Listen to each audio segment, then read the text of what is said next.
Opa, tudo bem? Eu sou o Luiz Camargo e seja muito bem-vindo.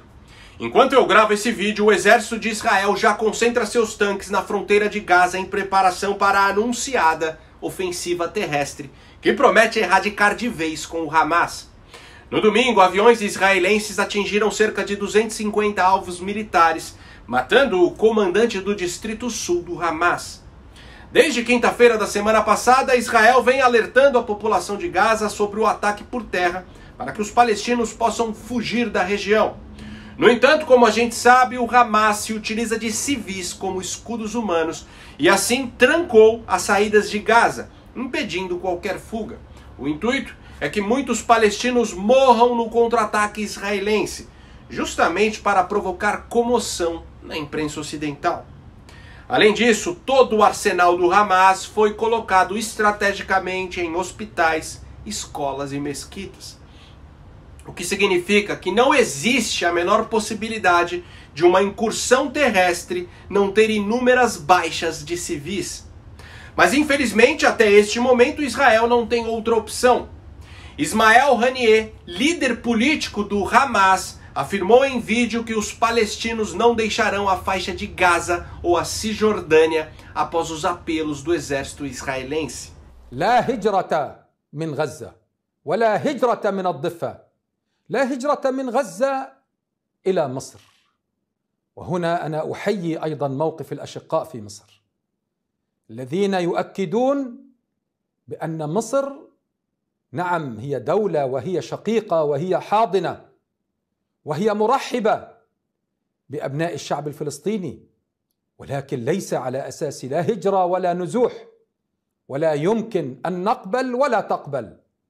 وأنا أقول لإخواني في مصر قرارنا هو أن نبقى في أرضنا، وبالتالي قراركم هو قرارنا، والوقوف في وجه المخطط الصهيوني المدعوم من الإدارة الأمريكية سنفشله إن شاء الله. Ou seja, os líderes do Hamas, que nem em Gaza estão, que moram em palácios no Cairo, na Síria e no Líbano, querem o massacre do próprio povo em uma tentativa covarde de cavar o apoio de outros países islâmicos contra Israel. No sábado, Israel divulgou imagens que mostram os bloqueios às rotas de evacuação. Pessoal, antes de prosseguirmos com este assunto delicado, já deixa o seu like no vídeo e um comentário qualquer, nem que seja só um alô mesmo, pois isso faz com que a plataforma entregue o vídeo para mais pessoas. Aproveita também e confere se você continua inscrito no canal, aciona o sininho das notificações e se for novo por aqui me dê essa moral e se inscreva no canal. Feito? Então vamos lá. Essa guerra já dura 11 dias e ceifou a vida de mais de 4.000 pessoas. Enquanto isso, aqui no Brasil, o ex-presidiário que ocupa a presidência até agora não chamou o Hamas de organização terrorista. Aliás, o vagabundo sequer citou o nome do Hamas, mas ainda assim tem se valido dessa tragédia para exercitar sua megalomania diplomática. Nesta última semana, tirou fotos parecendo Jô Soares em frente a um computador desligado, afirmando que falou com o presidente de Israel e com o líder da autoridade palestina. No primeiro caso, Lula disse que apelou a Isaac Herzog, chefe de Estado israelense, por um corredor humanitário para que as pessoas que queiram sair da faixa de Gaza pelo Egito tenham segurança. Porém, esse corredor é tudo o que Israel mais quer. Seria perfeito. Os civis palestinos fugiriam de Gaza e o exército israelense aniquilaria com os terroristas, sem baixas de inocentes. Só que isso não depende do governo de Israel, depende do governo egípcio, que até agora se mostrou avesso à medida, porque também teme a infiltração do Hamas no país. Depois, Lula diz ter conversado com Mahmoud Abbas, líder da autoridade palestina.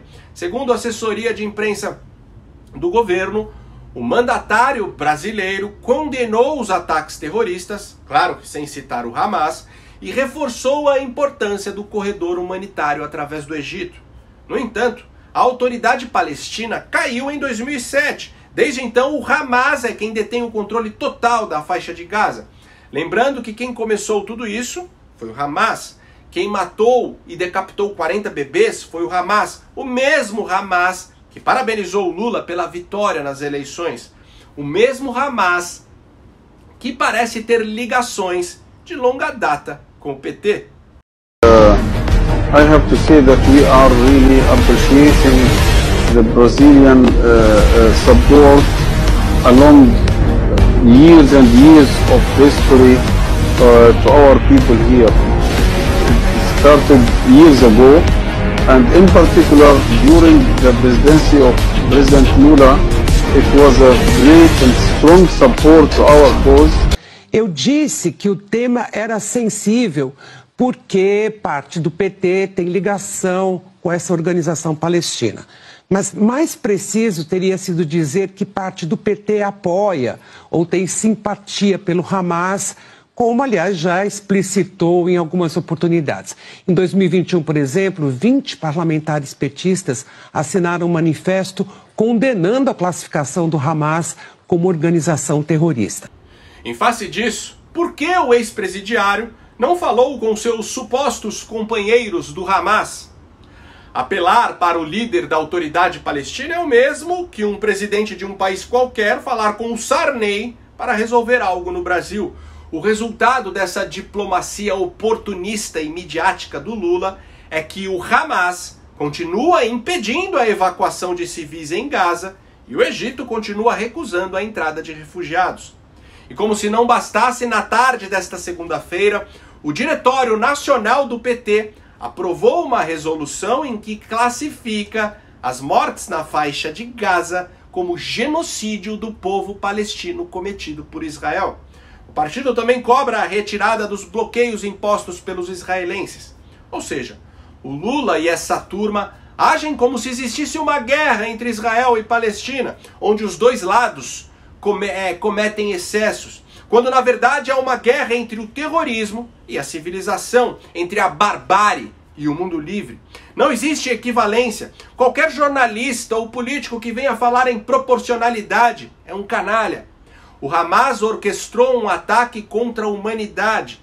Pessoas de todo o mundo morreram em Israel. Americanos, europeus e brasileiros ficaram reféns. Aliás, esse foi o maior ataque terrorista que o próprio Brasil já sofreu.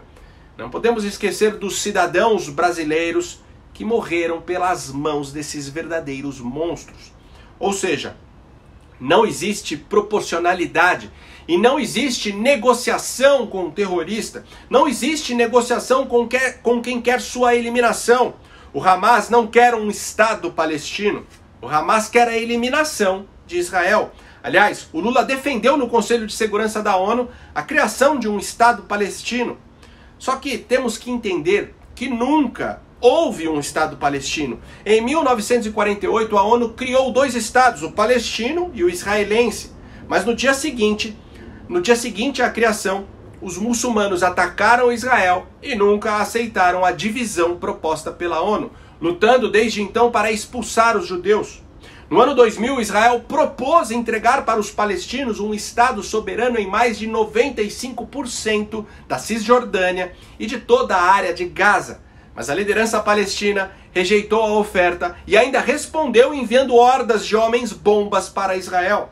Mesmo assim, em 2005, a faixa de Gaza foi toda evacuada por Israel e entregue à soberania da autoridade palestina sob o comando do Fatah, que até então apresentava aí uma certa disposição em construir a paz. Mas o Hamas iniciou uma guerra civil e expulsou o Fatah e a autoridade palestina de Gaza, tomando o poder em 2007.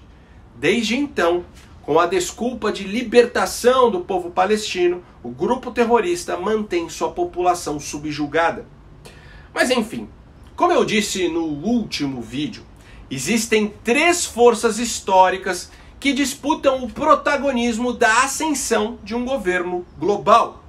O russo-chinês, chamado eurasiano, o ocidental, chamado de globalista, e o islâmico. No primeiro caso, temos um poder político e militar que é a elite governante da Rússia e da China. No segundo caso, temos um poder econômico, que é a elite financeira ocidental, tal como representada no Clube Bilderberg.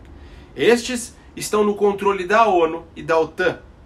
E por último, temos um poder religioso, que é a fraternidade muçulmana, representada pelas lideranças religiosas de vários países islâmicos. As concepções de poder global que esses três agentes se esforçam para realizar são muito diferentes entre si, pois brotam de aspirações completamente heterogêneas. E embora as relações entre eles sejam de competição e disputa e às vezes até militar, existem áreas de fusão e colaboração mútua. No meu livro, Breve Manual do Cristão Conservador, tem 2 capítulos dedicados à atuação desses 3 agentes de poder que aspiram a estabelecer o controle do mundo. Nesses 2 capítulos eu faço uma análise mais profunda, não só do ponto de vista político, mas também espiritual, sobre aquilo que chamamos de nova ordem mundial. Se desejar, terminando o vídeo, acesse bibliotecadoluiz.com.br e adquira o seu exemplar. Vou deixar o link direto do livro fixado aqui no primeiro comentário. Bom, voltando. Hoje, se olharmos para os movimentos da Rússia, da China e dos países árabes, é muito claro percebermos uma atuação conjunta e efetiva dos eurasianos e da fraternidade muçulmana contra a civilização ocidental. Temos que entender que os valores morais, a cultura e a religião da nossa civilização são os maiores obstáculos para todo e qualquer movimento revolucionário que queira reorganizar o mundo. E é por isso que tanto fundamentalistas islâmicos quanto os comunistas querem destruí-la. E um se valerá do outro sempre que esse for o objetivo.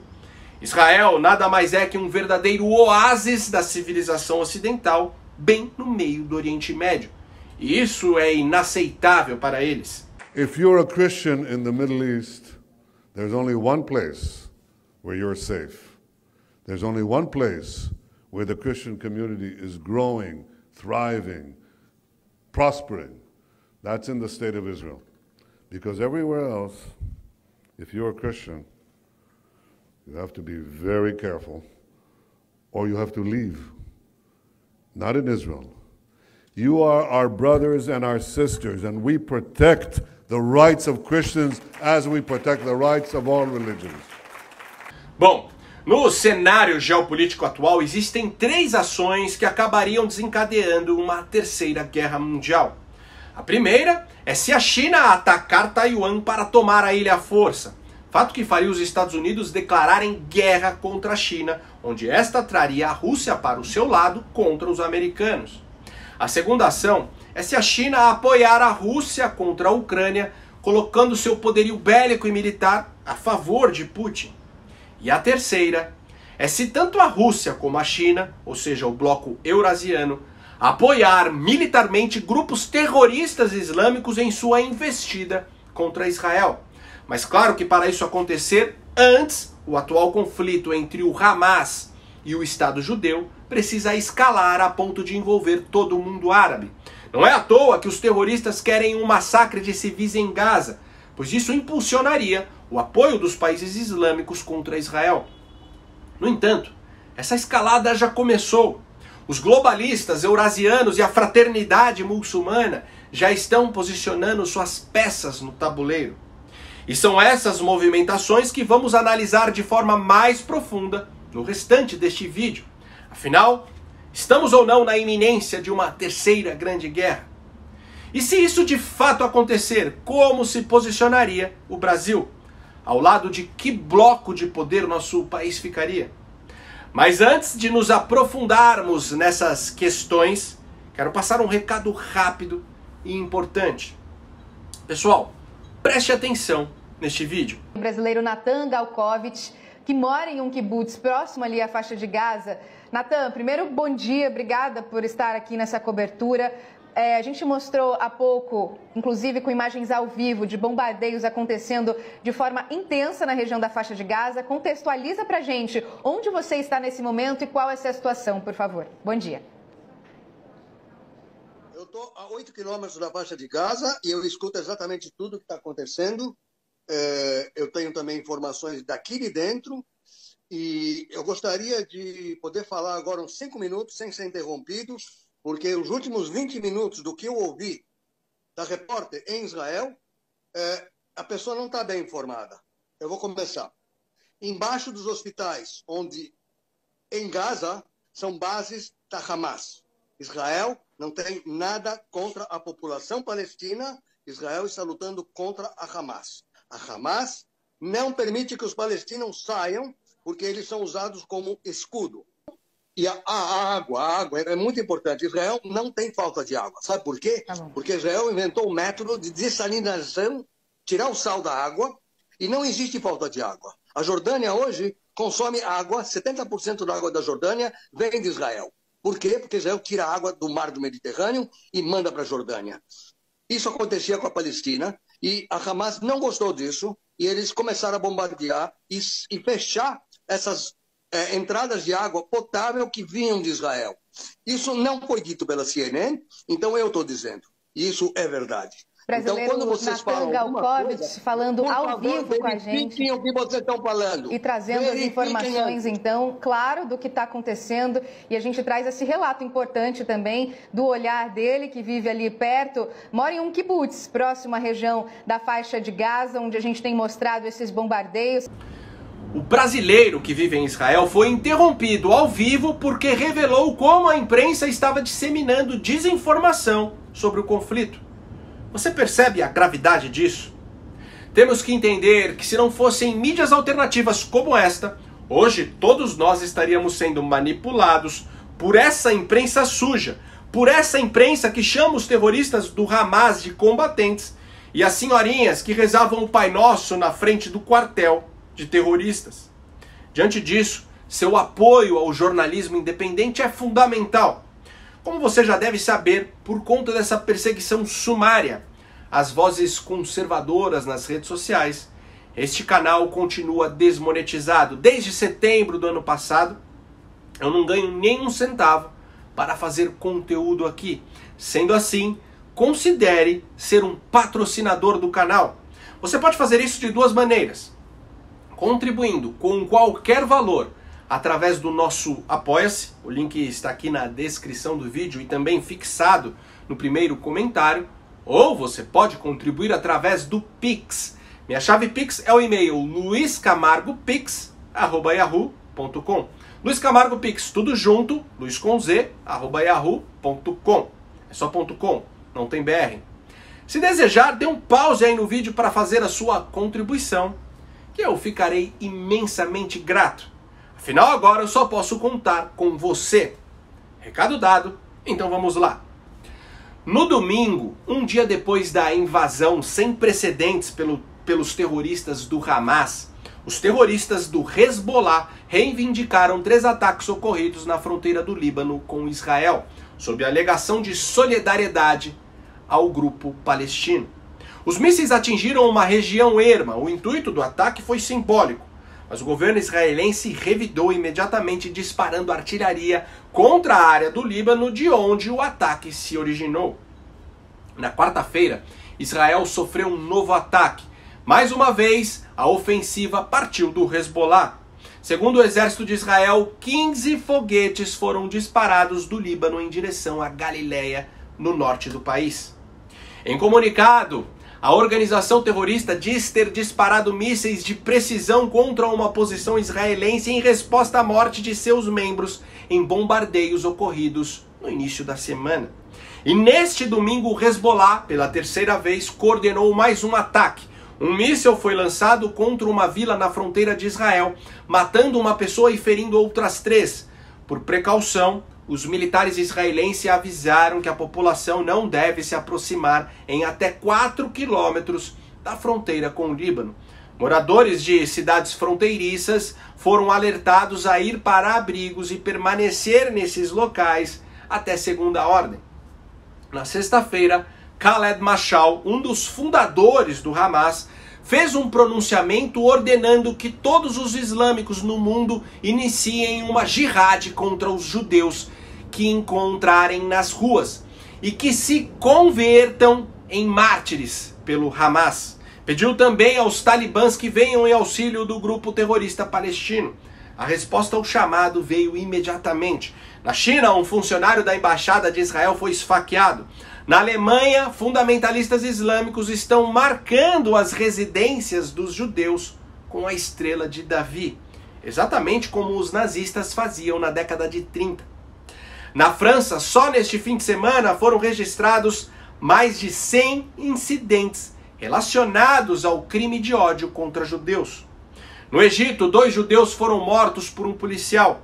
Em Bruxelas, um suposto terrorista islâmico matou 2 pessoas, feriu outras tantas e gravou um vídeo após o ataque dizendo ser membro do Estado Islâmico e que sua missão é vingar os muçulmanos. Bom, no domingo, o ministro das Relações Estrangeiras do Irã afirmou que se os israelenses continuarem os bombardeios em Gaza, outros países do Oriente Médio poderão intervir. Apesar do líder supremo do Irã, Ali Khamenei, negar qualquer envolvimento nas hostilidades contra Israel, de acordo com o Wall Street Journal, membros da Guarda Revolucionária do Irã começaram a trabalhar com o Hamas em agosto para organizar essa investida contra Israel. E em um encontro que aconteceu uma semana antes do ataque em Beirute, no Líbano, os iranianos deram a autorização para a investida. A grande verdade é que o Irã disputa com a Arábia Saudita o protagonismo entre os países árabes e nos últimos anos um esforço diplomático mediado pelos Estados Unidos, principalmente durante o governo Trump, tem aproximado países árabes de Israel. Em setembro de 2020, o primeiro acordo foi assinado. Emirados Árabes Unidos e Bahrein estabeleceram relações diplomáticas com Israel. No entanto, o acordo de maior impacto vinha sendo costurado nos últimos meses com a Arábia Saudita, principal potência econômica da região e um dos maiores produtores de petróleo do planeta. Algumas semanas antes da guerra, o ministro das Comunicações de Israel postou uma foto na Arábia Saudita fazendo orações de uma festividade judaica. A aproximação de Israel com os sauditas incomodou os palestinos e, mais ainda, o Irã, o principal inimigo de Israel e que disputa com a Arábia Saudita a influência e o domínio do Oriente Médio. Bom, e o Irã é um aliado político do eixo Rússia-China e o Hezbollah é apoiado financeiramente pelos 2 países do eixo e até pela Coreia do Norte. Ou seja, o que todos nós mais temíamos não está longe de acontecer. A guerra está escalando e pode envolver todo o mundo árabe contra o Estado judeu. O estopim que deu início à Segunda Guerra foi a invasão da Polônia pelos nazistas em setembro de 1939. Como falei, hoje, se o bloco eurasiano, encabeçado pela Rússia e pela China, conceder qualquer tipo de suporte militar favorecendo a ofensiva islâmica contra Israel, seria o estopim para o início de uma terceira guerra mundial, onde de um lado teremos os aliados, Estados Unidos, Inglaterra, União Europeia e Israel, e do outro lado o novo eixo do mal, Rússia, China, Coreia do Norte, as ditaduras socialistas da América Latina e todos os países islâmicos. Tanto a China como a Rússia são os maiores obstáculos dentro do Conselho de Segurança da ONU para classificar o Hamas como organização terrorista. Putin, em nenhum momento desta guerra, repudiou as ações do Hamas e na sexta-feira, em sua primeira declaração sobre o conflito, criticou a incursão terrestre na faixa de Gaza, comparando a contra-ofensiva israelense com o cerco nazista na Segunda Guerra. Enquanto isso, o Pentágono enviou mais um porta-aviões para o leste do mar Mediterrâneo. No início da semana passada, já havia enviado o maior porta-aviões do país, que atracou na costa de Israel. Agora o segundo foi destacado na sexta-feira de Norfolk, na Virgínia, e dirige-se para o Mediterrâneo Oriental.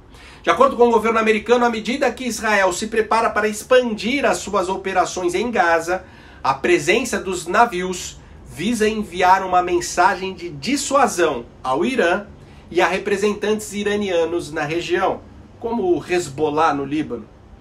Mas não para por aí. Uma unidade especial de fuzileiros navais, composta por 2.000 homens, está fazendo preparativos caso receba a ordem para se aproximar de Israel.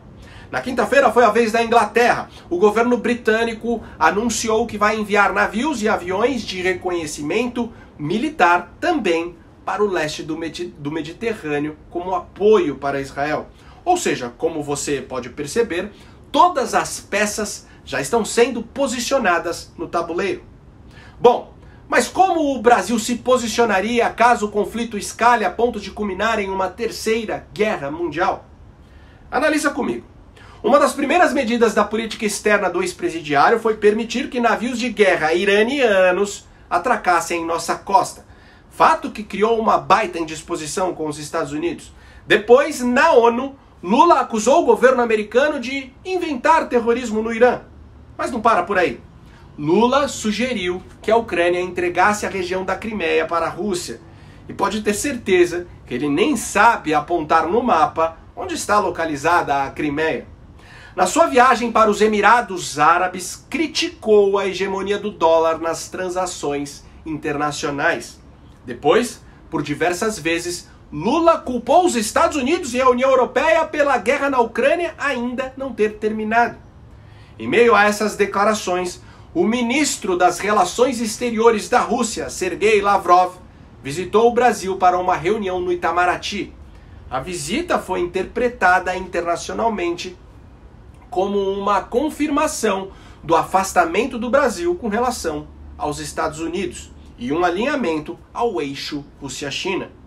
Eu vou colocar aqui o trecho de uma entrevista que a general Laura Richardson, das Forças Armadas dos Estados Unidos, concedeu para um Instituto de Defesa da Democracia Americana que foi criado após a queda das Torres Gêmeas no 11 de setembro.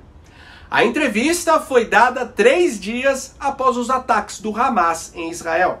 Preste atenção. We've had several things. It's not just what the PRC is doing. You know, it's what Russia is doing in the hemisphere with the Minister of Foreign Affairs trip to the region in the spring, going to Cuba, Nicaragua, Venezuela, but then also to Brazil for meetings. The Iranian president coming to the hemisphere in June and visiting. Hezbollah activities, obviously, are a concern in the diaspora that's in Latin America. We had the Iranian warships that were making the global tour. They came into the hemisphere from the Pacific and tried to do port calls at numerous cities, and those were denied, and the frigate ended up doing a port call in Rio. We've had a Russian warship in the region and in the hemisphere. So we're seeing a trend up of hardware that is coming into the region as well from our strategic competitors. And again, it's very concerning because I think that the region is, with the insecurity and instability, that we can do better in this vulnerable time to keep out strategic competitors that have malign intentions. Temos que entender que o mundo sob a hegemonia dos Estados Unidos está longe de ser o paraíso, mas ainda assim estamos falando de uma democracia. Já o mundo sob a hegemonia da China e da Rússia, duas ditaduras genocidas, seria o verdadeiro inferno na Terra. Bom, como se já não fosse suficiente todas as movimentações desastrosas e perigosas da atual política externa brasileira, Lula fez questão de assinar um documento declarando que Taiwan é parte inseparável da China.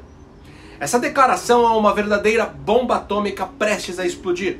Como falei no início do vídeo, existem 2 limites que Xi Jinping não pode ultrapassar, pois caso contrário, a Casa Branca declarará guerra contra a China. Esses 2 limites são apoiar a Rússia, colocando seu poderio bélico e militar contra a Ucrânia, ou atacar Taiwan para tomar a ilha à força. Ou seja, o ex-presidiário já colocou o Brasil no novo eixo do mal. Sendo assim, não tenha dúvidas que em uma terceira guerra mundial lutaríamos ao lado dos inimigos do Ocidente. Dito isso, agora quero dar minha opinião pessoal para além de tudo que analisamos. Acredito que uma terceira guerra mundial é inevitável e teria como estopim uma ação conjunta dos eurasianos e da fraternidade muçulmana contra algo que seja muito caro aos Estados Unidos e à União Europeia. E pode ter certeza que uma guerra mundial hoje tem potencial para extinguir toda a vida no planeta Terra. Porém, o meu palpite é que o bloco Rússia-China ainda não vai comprar essa briga contra Israel. E, por sua vez, Israel vai trucidar o Hamas. Mas, como falei, é só um palpite, posso estar enganado. De qualquer forma, esteja preparado, principalmente espiritualmente. Jamais se esqueça das palavras de Jesus em Mateus 24:6. Vocês ouvirão falar de guerras e rumores de guerras, mas não tenham medo. É necessário que tais coisas aconteçam, mas ainda não é o fim. Nação se levantará contra nação e reino contra reino. Haverá fome e terremotos em vários lugares. Tudo isso será o início das dores. Se você gostou desse vídeo e acha esse tipo de conteúdo importante, ainda mais com toda essa perseguição às vozes conservadoras, considere, de verdade, ajudar a manter esse canal em plena atividade. Pode ser com qualquer valor.